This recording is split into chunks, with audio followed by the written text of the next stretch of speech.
Irmãos, antes de nós lermos um texto na Bíblia, eu gostaria de manifestar uma palavra de gratidão ao pastor Isaías, que durante esse período do meu afastamento esteve presente nos cultos aqui, e não apenas nos cultos, mas também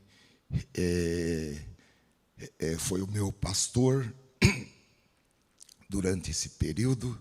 Muito obrigado, pastor Isaías, por todo esse empenho e esse esforço, e agradecer também aos demais irmãos cooperadores, tanto nos cultos que nós transmitimos somente online, Escola Bíblica Dominical, e também nos cultos que foram cultos presenciais aqui. Agradecer ao Fabrício, ao Pedrinho, ao Miguel e aos demais irmãos da equipe técnica, e agradecer também aos irmãos da secretaria, da tesouraria, o Josiel, o irmão Elias, o pastor Manuel, ao Samir, e também o Cristiano e outros irmãos que cooperaram muito ativamente para a realização dos cultos online e também a realização dos cultos presenciais. Eu tenho, assim, absoluta convicção de que tudo isso está registrado nos livros sagrados, e no dia em que o livro da vida for aberto e os demais livros forem abertos, tudo isso estará registrado para a honra e glória do nome do Senhor Jesus, e também para a recompensa que Ele dará a cada um. Irmãos, eu vou colocar a minha máscara só um minutinho.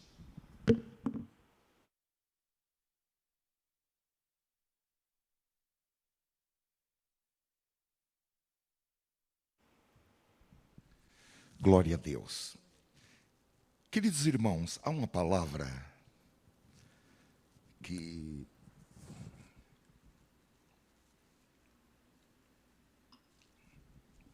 o Senhor propôs em meu coração, e eu quero, durante alguns minutos, meditar com os irmãos nesta palavra. Nós temos o nosso texto base na carta de Paulo aos Efésios, capítulo 4, versículos de 1 a 6. Efésios, capítulo 4, versículos de 1 a 6. Eu coloquei como título nesta mensagem: o desafio de andar de modo digno da vocação. A preciosa palavra do Senhor nos diz assim: rogo-vos, pois, eu, o preso do Senhor, que andeis como é digno da vocação que fostes chamados, com toda a humildade e mansidão, com longanimidade, suportando-vos uns aos outros em amor, procurando guardar a unidade do Espírito pelo vínculo da paz. Há um só corpo e um só Espírito, como também fostes chamados em uma só esperança da vossa vocação.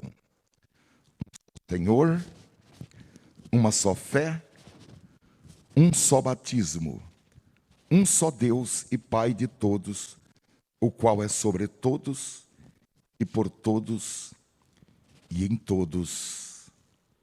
Amém. Ó Senhor, nós te pedimos agora neste momento de exposição e de audição da Tua palavra. Que nós tenhamos, Senhor, a inspiração e a unção para transmissão e também para recepção da Tua palavra.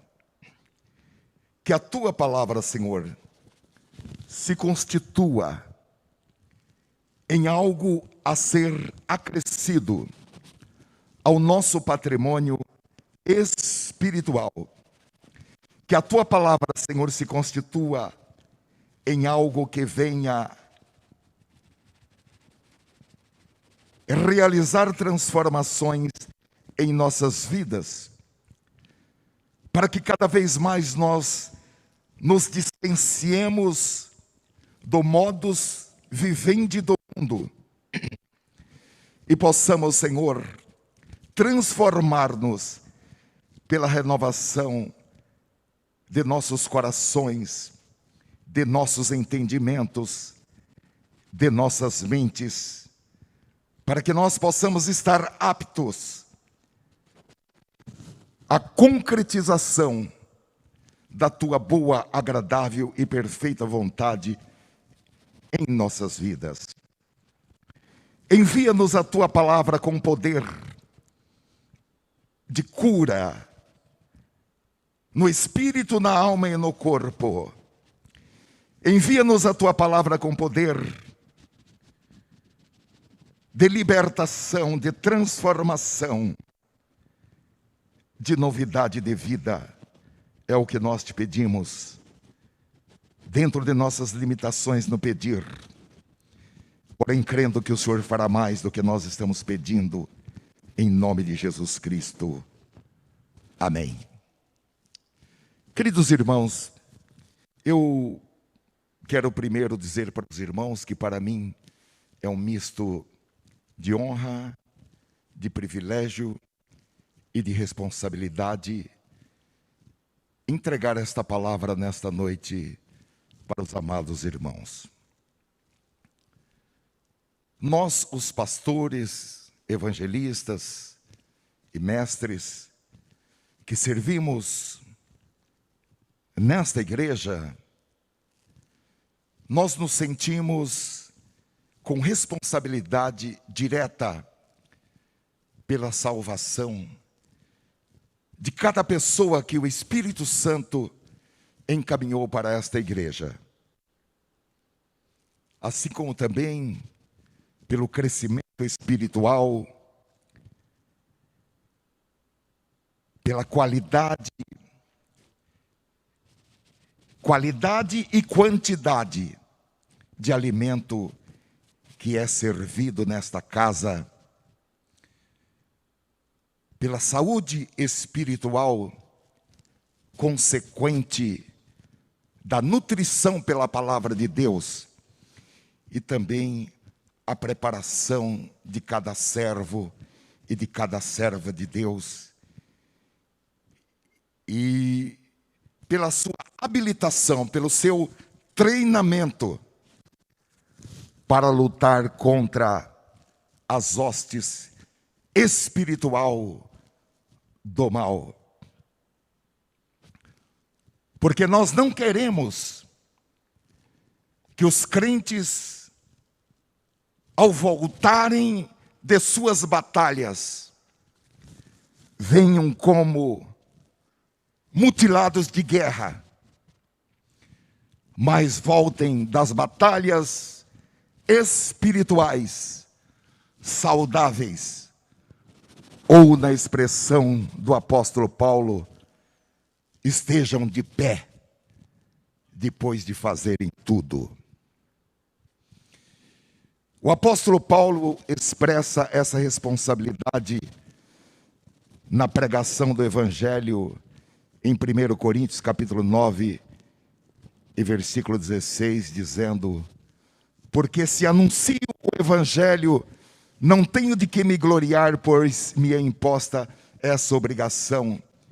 E ai de mim, se não anunciar o Evangelho. Porque, meus amados e distintos irmãos, desde os dias do apóstolo Paulo, existem ministros, entre aspas, que são falsificadores da palavra de Deus. Alguns falsificam a palavra em suas pregações por desconhecimento da palavra ou pela citação de textos da palavra de Deus de forma errada, incompleta. São os chamados inocentes úteis, porque não dedicam tempo suficiente para o estudo da palavra de Deus e também para buscar a revelação do Espírito Santo. Não é que eles quisessem falsificar a palavra, mas falsificam porque lhes falta conhecimento da palavra e porque não buscaram a revelação do Espírito Santo para transmitir uma palavra segundo aquilo que o Espírito Santo quer dizer ou falar à igreja. Outros, evidentemente, falsificam a palavra para agradar pessoas ou para levar algum tipo de vantagem pessoal. Evidentemente, nós temos o compromisso, tanto diante de Deus, como diante da Santa Igreja do Senhor Jesus Cristo, de falar toda a verdade de Deus. Eu digo para os irmãos que, particularmente, eu não admito, e nunca admiti, nas igrejas por onde eu cooperei, que algum pregador chegue ali nos nossos púlpitos e diga: eu vou dizer tal coisa, mas eu sei que aqui nesta igreja não tem isso. Alguns pregadores, para serem simpáticos com a plateia, serem simpáticos com a igreja, diante de uma palavra que julgam ser uma palavra de algum tipo de gravidade, de exortação, não exortação no sentido ânimo, mas exortação no sentido correção, querem ser simpáticos com a igreja e dizem isso: eu vou falar tal coisa, mas eu sei que aqui não existe. Mas isso é uma atitude completamente antibíblica e reprovada, porque aquele que tem compromisso com a revelação, aquele que tem compromisso com a palavra profética, ele tem que falar a palavra na forma como for revelada pelo Espírito Santo. O que posso dizer, e acredito que digo por mim e pelos irmãos, é que nós não temos curiosidade e nem temos tempo disponível para saber de coisas que não são aplicadas na igreja. Tanto o nosso tempo é precioso, porque todos nós investimos tempo e investimos recursos financeiros para estar em um culto como este e como os demais cultos. Então, o nosso tempo é precioso e a nossa atenção também é preciosa.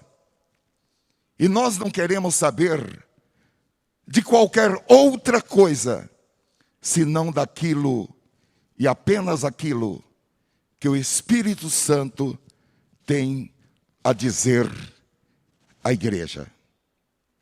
Então eu tenho pensado isso. Se aquilo não é aplicado à igreja, não há necessidade dessa determinada palavra ser falada, porque eu tenho certeza de uma coisa: o Espírito Santo não traz para a igreja palavras inúteis e palavras desnecessárias, palavras que não são aplicadas para a igreja que se coloca disponível para ouvir o que o Espírito diz à igreja. E assim, irmãos, cabe a nós, pastores, evangelistas, mestres, professores de escola dominical, fazer o máximo que nós pudermos e fazer um pouquinho além daquilo que nós podemos, para trazer uma palavra que represente medicina. Tanto medicina no sentido preventivo, como medicina no sentido curativo. Para que nas igrejas onde nós pregamos a palavra de Deus, não haja fracos, doentes e muitos que dormem, como havia na igreja de Corinto. A Bíblia nos diz que os pastores são dons que Deus dá para a igreja, são presentes que Deus levanta e dá para a igreja com um objetivo definido. Por incrível que pareça, é um objetivo difícil, porque é o aperfeiçoamento dos santos. Não é sequer o aperfeiçoamento de pecadores remidos.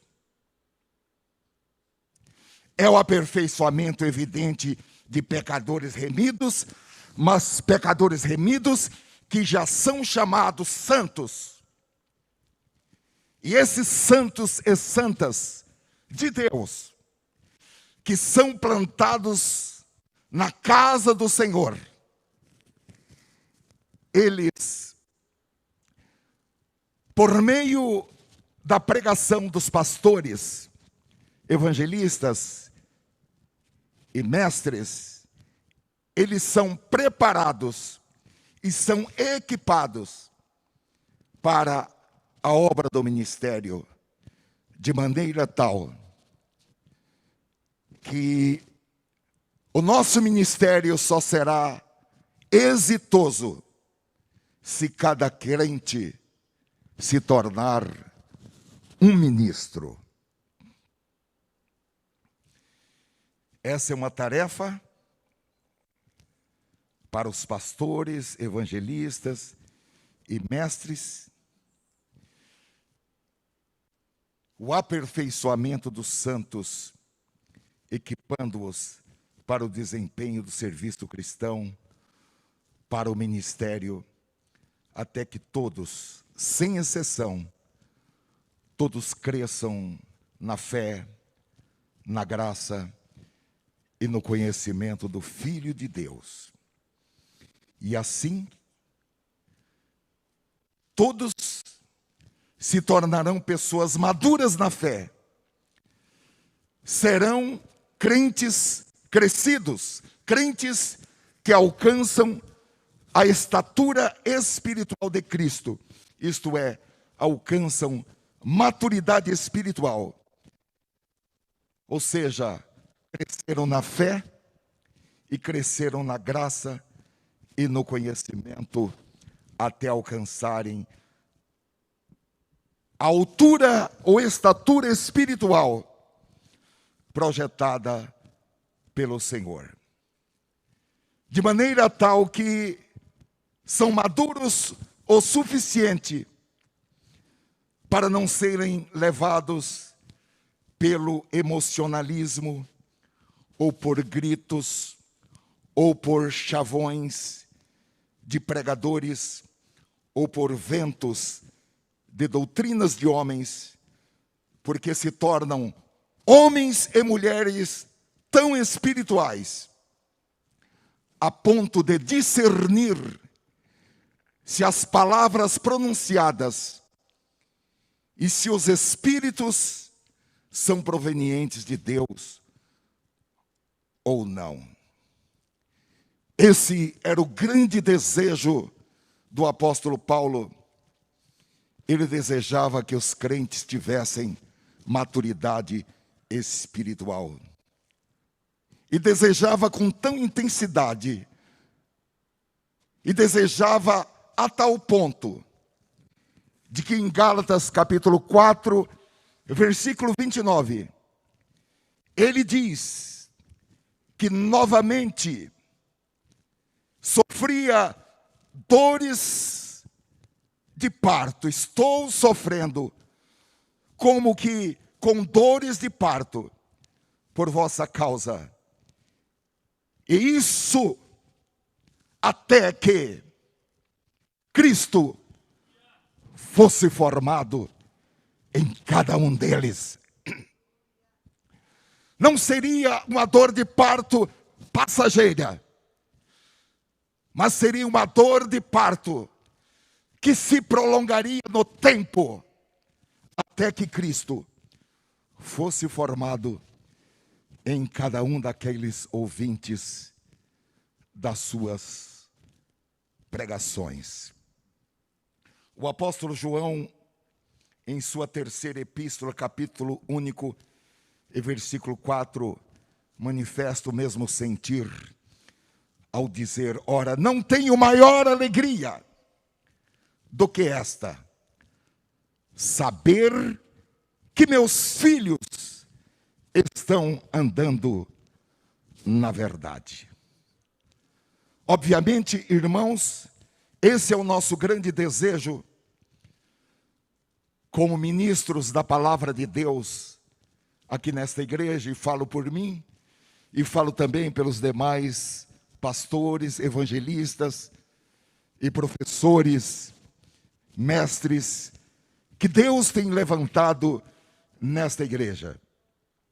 E eu particularmente creio que fui enviado pelo Espírito Santo e pelo Ministério do Belém para esta igreja, para o desempenho dessa sublime tarefa.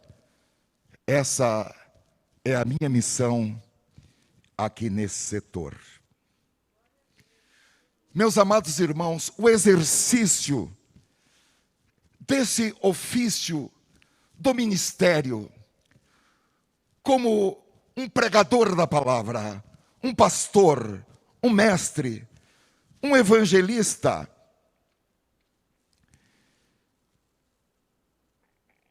é algo de um grande privilégio para o ser humano, para aquele que exerce.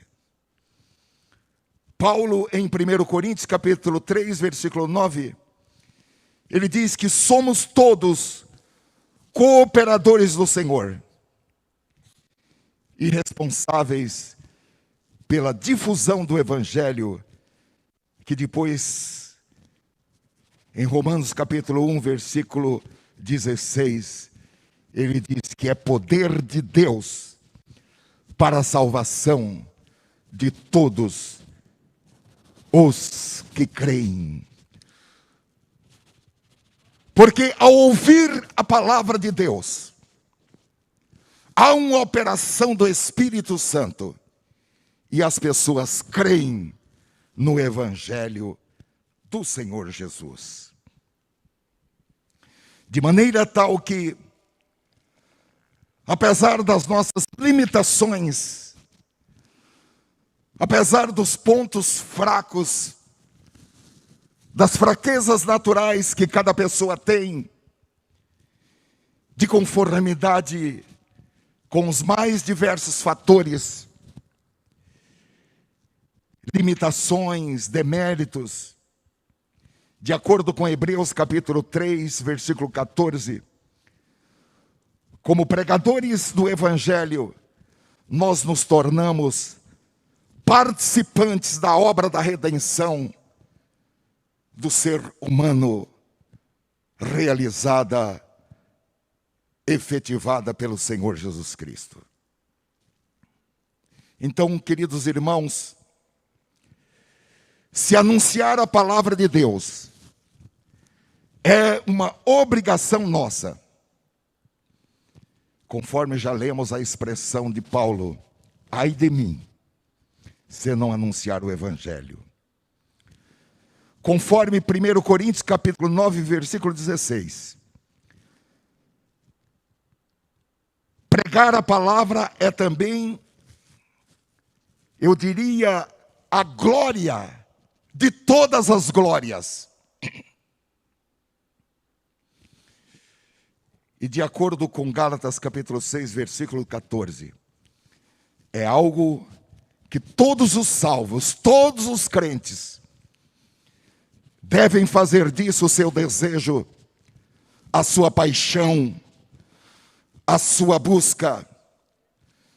Devem buscar para suas vidas pessoais viver essa grandeza de anunciar o Evangelho. Conta-se, e isso não é lenda urbana, que o evangelista Billy Graham foi convidado para ser candidato a presidente dos Estados Unidos. E para surpresa de todos, ele disse: vocês querem me rebaixar? Vocês querem me rebaixar de cargo? Porque para ele, o seu chamado para pregar o Evangelho como pastor, como evangelista, era muito mais importante do que ser o presidente dos Estados Unidos da América. E meus amados irmãos, para o desempenho dessa função, como pastor, evangelista, professor de escola dominical, para que o desenvolvimento dessa função seja realizado em um grau de excelência, Deus outorga capacitações e dons, tanto pela imposição de mãos no momento da separação, como também para atender às necessidades que surgem no dia a dia do ministério. Agora, além de privilégio em ser um pastor, um evangelista, um professor, em ensinar, e a Bíblia diz que aqueles que há muitos ensinaram brilharão e refulgirão como as estrelas no firmamento. É também uma tremenda responsabilidade diante de Deus, porque Deus pedirá conta daquilo que nós fizemos ou daquilo que nós deixamos de fazer com os dons, os talentos, as habilidades, as capacitações que Ele nos deu, que Ele nos outorgou para serem empregados nessa tarefa sublime que é o aperfeiçoamento dos santos. O apóstolo São Paulo, em Romanos capítulo 2, versículo 16, ele se refere ao dia em que Deus julgar os segredos dos homens. E o entendimento é que ele o fará segundo o seu evangelho. Ou seja, quer no juízo do trono branco, do grande trono branco, onde todos os crentes comparecerão, ou no juízo final, onde homens e mulheres de todos os tempos comparecerão, eles serão julgados segundo os ensinamentos que receberam, e ninguém poderá alegar ignorância, ninguém poderá alegar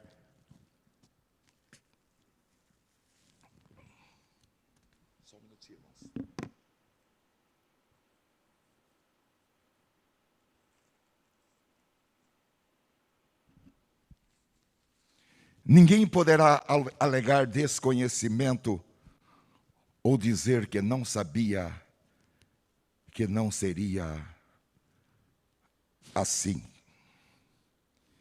E muitas vezes que eu tenho pregado a palavra,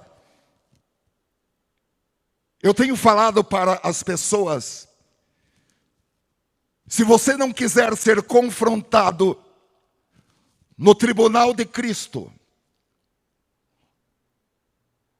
ou diante do juízo final,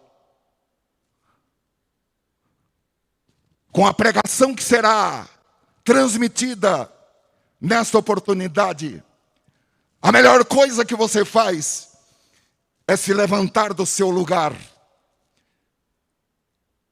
para que você não tenha conhecimento, porque as pessoas serão julgadas de acordo com o evangelho que elas tiveram acesso, seja evidentemente pela audição, seja pela leitura.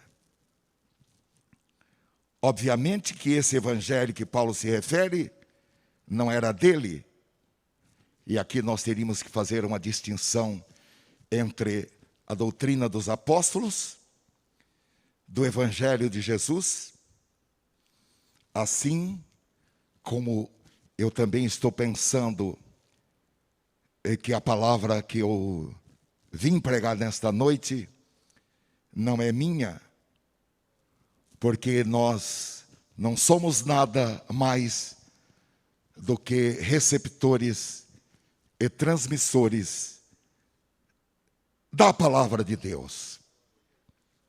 E até veio agora na minha mente um cano até mesmo enferrujado,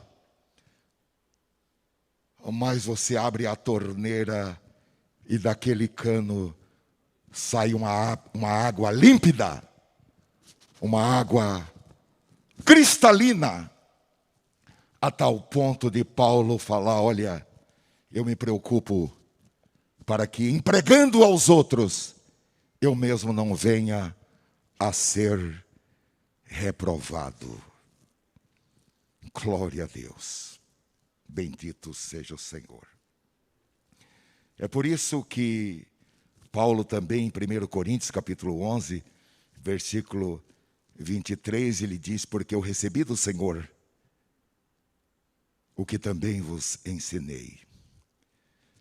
E assim, especificamente, no meu caso particular, eu sou uma pessoa comum, eu não sou um super crente, eu não sou um super santo, eu estou naquela categoria geral de pecadores remidos por Cristo e ocupo essa posição no ministério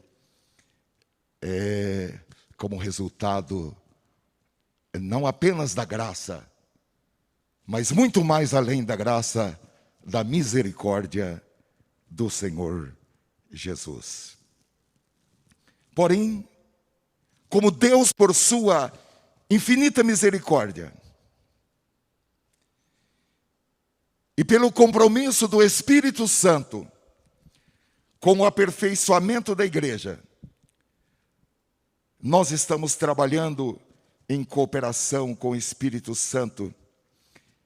É uma parceria nessa tarefa de santificação da igreja, nessa tarefa de crescimento de cada crente, tanto no plano individual, como também de maneira corporativa ou coletiva, a santificação e o crescimento de toda a igreja. Porque a igreja é a noiva do Cordeiro. E a igreja será apresentada ao noivo como igreja gloriosa em esplendor, gloriosa em beleza, pura, perfeita, sem máculas ou rugas, ou qualquer outro defeito, uma igreja santa e perfeita, a noiva preparada, a noiva perfeita. Então, irmãos, nós como pastores, evangelistas, mestres, ministros, trabalhamos em cooperação com o Espírito Santo. E o Senhor Jesus, Ele nos dá revelações poderosas, ungidas, de conformidade com as necessidades, tanto as necessidades individualmente falando de cada crente, como também as necessidades de maneira coletiva de toda a igreja. E cabe a nós sermos fiéis na transmissão da palavra que nos é confiada. É por isso que aquele que transmite a palavra, ele não pode querer ter o controle sobre a palavra a ser transmitida.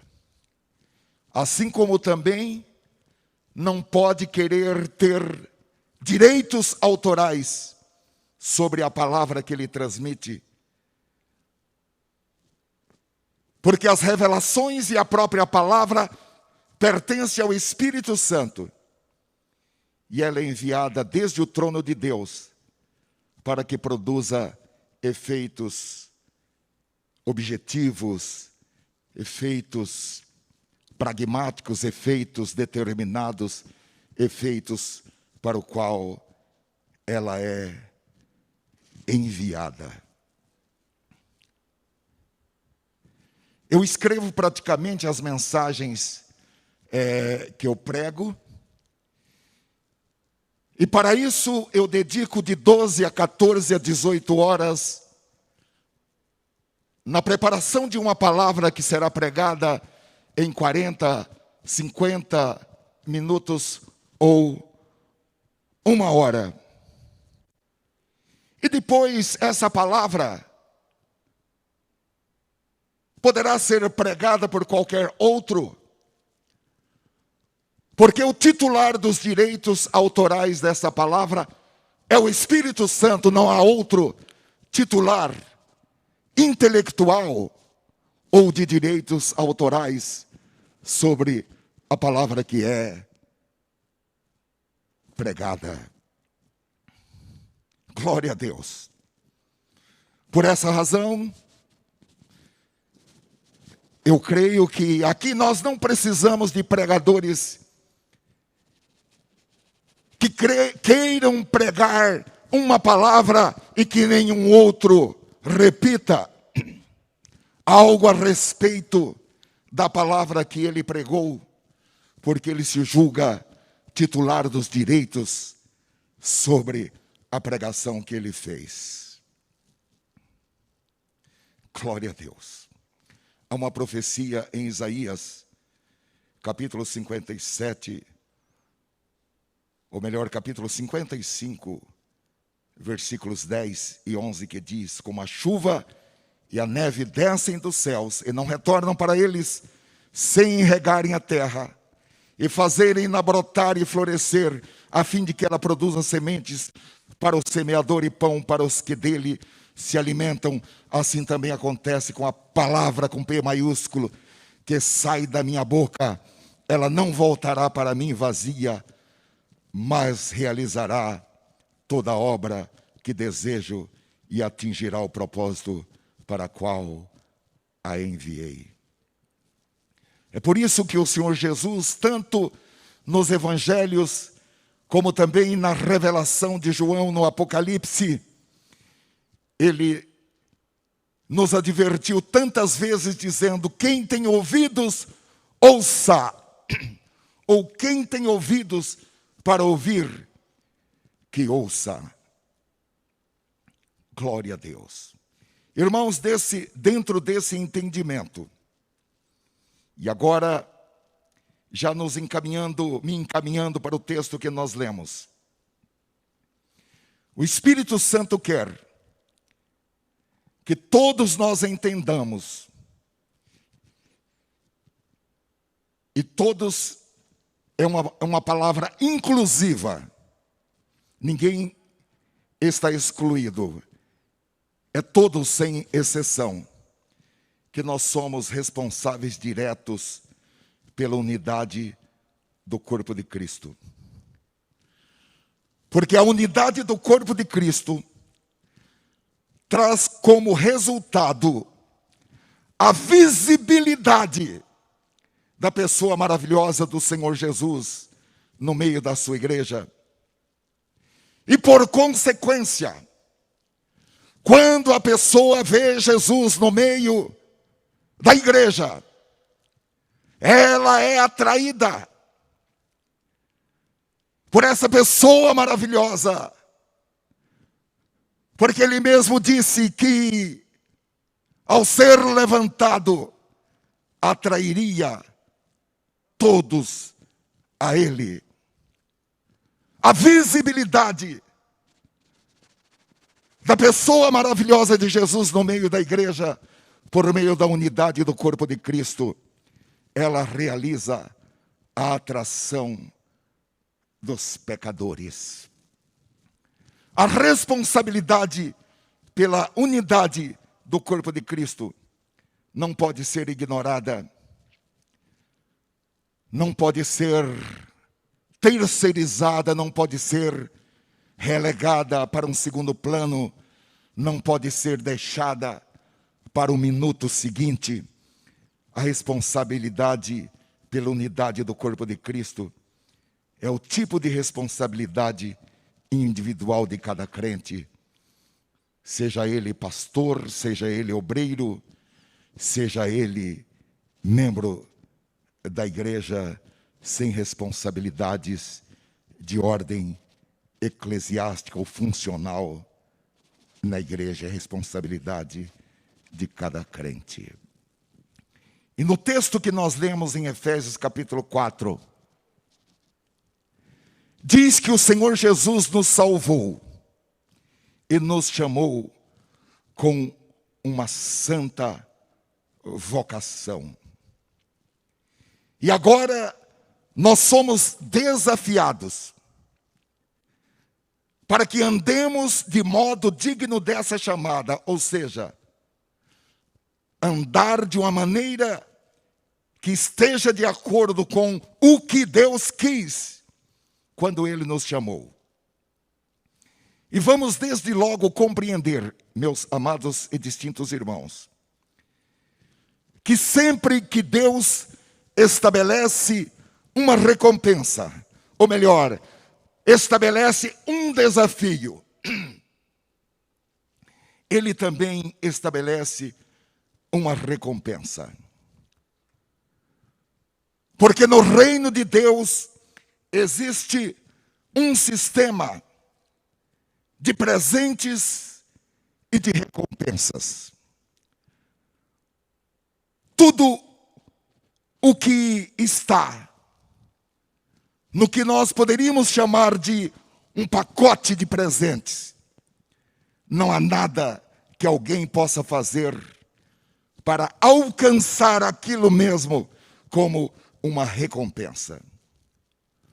O que no reino de Deus está estabelecido como presente, somente pode ser recebido como presente por intermédio da graça, da misericórdia, da bondade e da fidelidade de Deus. Por exemplo, a salvação de nossas almas. Ela está no pacote de presentes de Deus. E não há nada que alguém possa fazer para que isso vá ou seja resultado de uma recompensa. Evidentemente, depois de salvo, desenvolver a salvação já é uma responsabilidade individual de cada um. E o êxito ou o fracasso nessa tarefa de desenvolvimento da salvação, aí sim é recompensa. Por outro lado, aquilo que é alcançado como recompensa somente pode ser alcançado como recompensa ou como consequência de. Isso está muito evidente nas cartas que o Senhor Jesus escreveu por meio do santo apóstolo João às igrejas da Ásia e que não são reveladas no livro do Apocalipse. Em cada uma delas, o Senhor Jesus encerra com a expressão ao que vencer. Isso está no sistema de recompensas. Capítulo 2, versículo 7, ao que vencer, recompensa, dar-lhe-ei de comer da árvore da vida, que está no meio do paraíso de Deus. Capítulo 2, versículo 11, ao que vencer, recompensa, não receberá o dano da segunda morte. Capítulo 2, versículo 17, ao que vencer, recompensa, darei eu a comer do maná escondido e dar-lhe-ei uma pedra branca e na pedra um novo nome escrito, o qual ninguém conhece senão aquele que o recebe. Capítulo 2, versículo 26, ao que vencer e guardar até o fim as minhas obras, recompensa, eu lhe darei poder sobre as nações e com vara de ferro as regerá e serão quebradas como vasos de oleiro, como também recebi de meu Pai, dar-lhe-ei recompensa, dar-lhe-ei a estrela da manhã. E seguem-se assim na finalização de cada uma dessas cartas que foram escritas aos anjos das 7 igrejas da Ásia. Então, meus amados irmãos, andar de modo digno da vocação com que fomos chamados é um desafio. Um desafio a todos os servos e servas de Deus. E os que vencerem, os que forem até o fim, receberão dupla recompensa. Porque serão recompensados nesta vida. Nesta vida, experimentarão a recompensa de Deus. E serão também recompensados, porque andaram de modo digno da vocação com que foram chamados. Que Deus em Cristo nos abençoe. E se esta for a vontade de Deus, nós prosseguiremos neste estudo que eu estou nominando de relacionamentos saudáveis. Porque não basta ser salvo. Ser salvo é o primeiro degrau. O salvo é herdeiro. Mas o apóstolo Paulo, ele é muito enfático quando diz que o herdeiro, enquanto ele não crescer, apesar dele ser o dono de tudo, ele está com seus bens sob a tutela de tutores e curadores, até que ele cresça. Evidentemente, todos aqueles que invocaram o nome do Senhor são salvos. Mas além de salvos, eles podem, e é a vontade de Deus, que eles entrem na administração de bens que Deus reservou para esta vida. E bens também que saltam desta vida para a vida eterna. Tanto no seu sentido espiritual, como também no seu sentido material. E Deus me mandou para cá, para trabalhar com os irmãos a este respeito. Eu vou pedir que curvemos as nossas cabeças e oremos. Pai, nós te louvamos pela revelação do Espírito Santo. Não que nós tenhamos méritos, mas pelos méritos de Cristo. O Senhor é bondoso para conosco.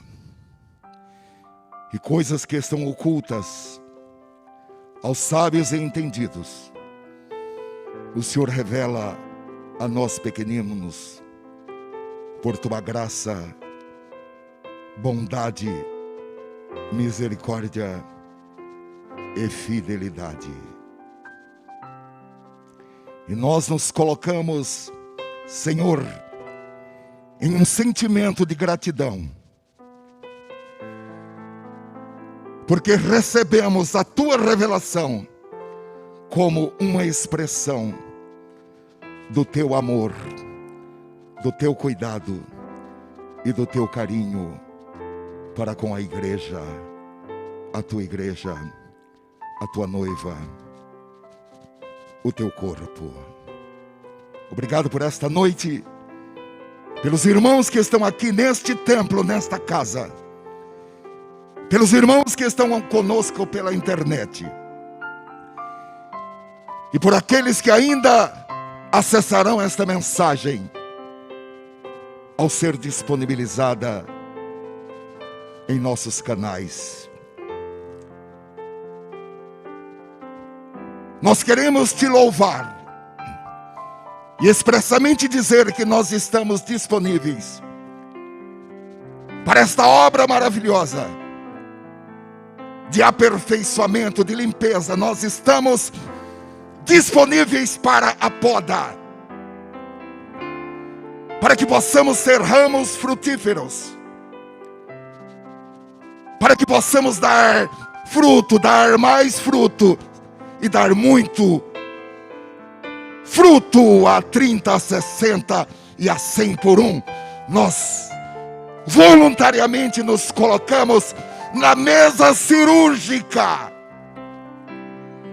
para que tudo aquilo que tem impedido que nós sejamos homens e mulheres produtivos sejam removidos de nossas vidas, ainda que a cirurgia seja dolorosa, mas voluntariamente nós nos colocamos dizendo: realiza, Senhor, a poda, realiza, Senhor, a cirurgia, contanto que nós cheguemos à estatura de homens e mulheres na forma que o Senhor já projetou para cada um de nós.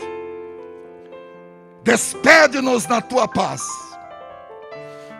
que as minhas palavras sejam esquecidas, mas que aquelas que são provenientes do teu trono, que foram entregues esta noite por meio da revelação e da profecia, fiquem, Senhor, escritas em nossos corações, e que sejam palavras que norteiem os nossos pensamentos, as nossas atitudes e as nossas ações.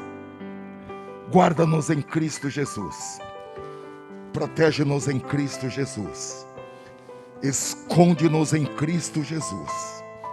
É a nossa oração, é a nossa gratidão, é o nosso amém. Amém. Graças a Deus.